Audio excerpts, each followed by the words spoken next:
La parole a été donnée à ces nombreuses femmes qui souffrent tant et qui sont souvent tapies dans l'ombre, en silence. Je parle de ma propre vie.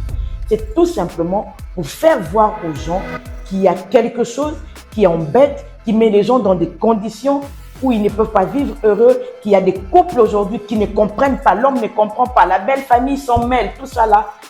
Qu'il y a une maladie qui s'appelle endométriose et si elle n'est pas vulgarisée, ça peut être grave plus tard.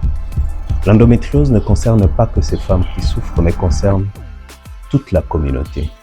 Des forces qui se mettent ensemble pour pouvoir parler de cette maladie, pour que ça sorte dans l'ombre, parce qu'il faut qu'on se le dise, c'est une maladie qui est vraiment longtemps restée dans l'ombre. Plusieurs fois, nous avons pensé ressentir ces choses, mais elles sont mieux placées pour raconter leur histoire. J'étais incapable d'effectuer d'autres choses, incapable d'aller à l'école comme tous les élèves. Même mon année terminale était très difficile par rapport à la maladie.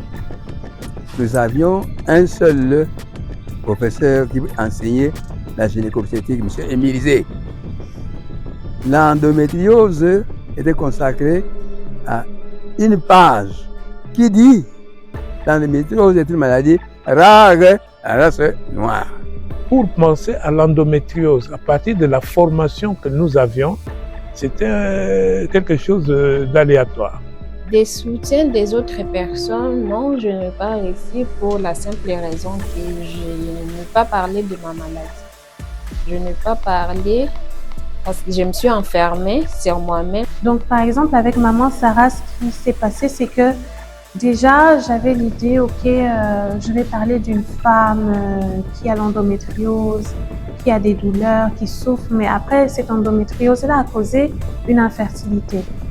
Maintenant, je me suis dit, comme je suis quelqu'un qui aime beaucoup la Bible, je connais l'histoire de Sarah dans la Bible.